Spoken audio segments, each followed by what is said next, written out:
Hello friends, मैं रीना राठौर। मेरे channel पे आपका स्वागत है। आज हम बात करेंगे how to care for stitches after normal delivery, यानी कि नॉर्मल डिलीवरी के बाद स्टिचेस जो टांके होते हैं उनकी किस तरह से केयर की जानी चाहिए। तो इसके लिए मैं आपके साथ अपना एक्सपीरियंस शेयर करूंगी। तो जब भी किसी की नॉर्मल डिलीवरी होती है तो कम से कम उसे 24 घंटे डॉक्टर अपने ऑब्जर्वेशन में रखते हैं और उसके बाद डिस्चार्ज कर देते हैं, अगर माँ और बेबी की कंडीशन जो है वो सही हो। तो जब हम घर आ जाते हैं तो उसके बाद हमें कॉन्स्टिपेशन जो है वो अवॉइड करना चाहिए। अगर हम कॉन्स्टिपेशन अवॉइड करेंगे तो जो हमारे स्टिचेस हैं उन पे प्रेशर नहीं पड़ेगा और वो सही से रहेंगे। तो इसके लिए मैंने क्या डाइट ली, सबसे पहले क्योंकि बहुत सी न्यू मॉम्स होती हैं उनको कंस्टिपेशन होता है, तो मैंने क्या डाइट ली ये मैं शेयर करूँगी।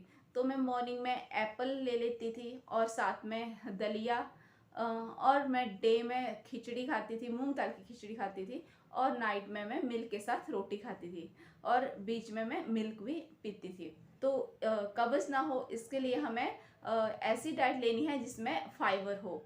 जैसे कि मैं एप्पल खाती थी और खिचड़ी, मूंग दाल की खिचड़ी खाती थी और बहुत सारा पानी भी पीती थी, जिससे कि मुझे ये समस्या, कब्ज की समस्या बिल्कुल भी नहीं हुई थी। और इसके साथ ही हाइजीन का पूरा ध्यान रखना है। जैसे कि हम जानते हैं कि हैवी ब्लीडिंग होती है तो बार बार पैड जो है वो चेंज करना है, और हमें सिटिंग पोजीशन का ध्यान रखना है।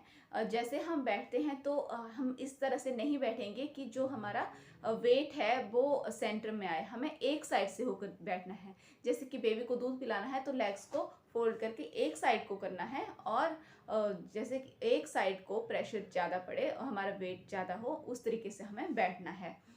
इसके अलावा हमें कुछ दिनों के लिए डॉक्टर ने पेन किलर्स दी होती हैं या फिर एंटीसेप्टिक क्रीम दी होती है, मुझे बीटाडीन दी थी। तो हमें दवाइयाँ भी टाइम टू टाइम खानी है और उसे भी जो एंटीसेप्टिक क्रीम है उसे बाउंड पे अप्लाई करना है दिन में 3 से 4 बार। और इसके साथ ही हमें अपने जो स्टिचेस हैं उसकी सिकाई करनी होती है गर्म पानी के साथ। हमें गर्म पानी, उतना गर्म पानी लेना है जितना कि हम उसे सहन कर पाएँ, और उसके साथ ही उसमें एंटीसेप्टिक लिक्विड डालना है। जैसे कि मैंने 2 कप पानी में एक आधा ढक्कन एंटीसेप्टिक लिक्विड डालती थी।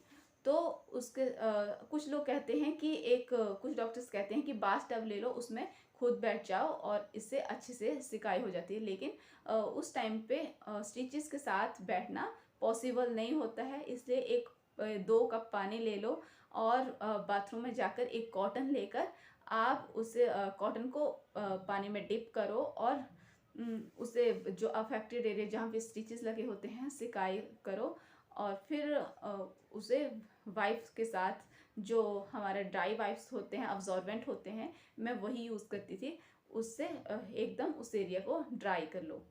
तो उससे बहुत ही ज़्यादा आराम मिलता है। हमें जो गर्म पानी से सिकाई है वो कम से कम दिन में 4 से 5 बार करनी चाहिए, और उसके बाद एरिया को बिल्कुल ड्राई कर देना चाहिए। और इसके साथ ही बहुत ज़रूरी ये भी है कि हम अपने स्टिचेस को थोड़ी देर के लिए एयर में खुला छोड़ दें, जिससे कि उसे हवा लगे और वो ड्राई रहें। यह करने से मुझे बहुत ही ज़्यादा आराम मिलता था। तो हमें अपने स्टिचेस को 3-4 बार कम से कम दिन में 10-15 मिनट के लिए एक्सपोज जरूर करना है। और डिलीवरी के 8 से 10 दिन के बाद स्टिचेस डिज़ोल्व होना स्टार्ट हो जाते हैं, तो उन्हें लेकर हमें घबराने की ज़रूरत नहीं होती है, क्योंकि वो रिकवरी ही हो रही होती है।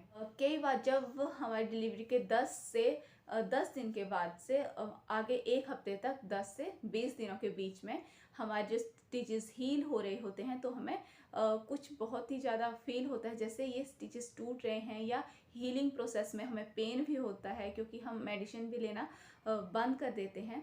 तो हमें लगता है जैसे ये स्टिचेस ओपन हो रहे हैं, लेकिन ये एक हीलिंग प्रोसेस ही है।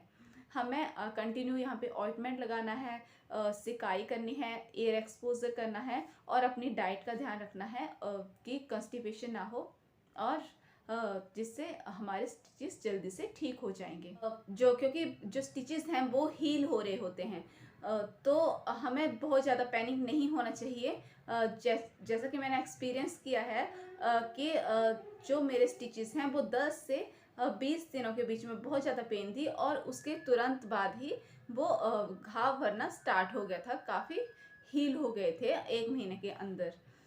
तो अगर आपको भी अगर स्टिचेस में पेन है जो टॉलरेट ना हो तो आप डॉक्टर को दिखा सकते हो, या फिर उससे डिस्चार्ज हो हल्का सा। जो डिस्चार्ज बॉन्ड का जो डिस्चार्ज होता है वो आम है, लेकिन अगर ज़्यादा डिस्चार्ज हो उसमें भी पस से लगे तो डॉक्टर से ज़रूर संपर्क करना चाहिए। और इसके साथ ही हमें भरपूर पानी पीना है और साफ सफाई का भी ध्यान रखना है। तो इस तरह से अगर डॉक्टर ने छोटा ऑस्टियोटॉमी कट दिया है तो उसे हील कर होने में 15 से 20 दिन लग जाएंगे।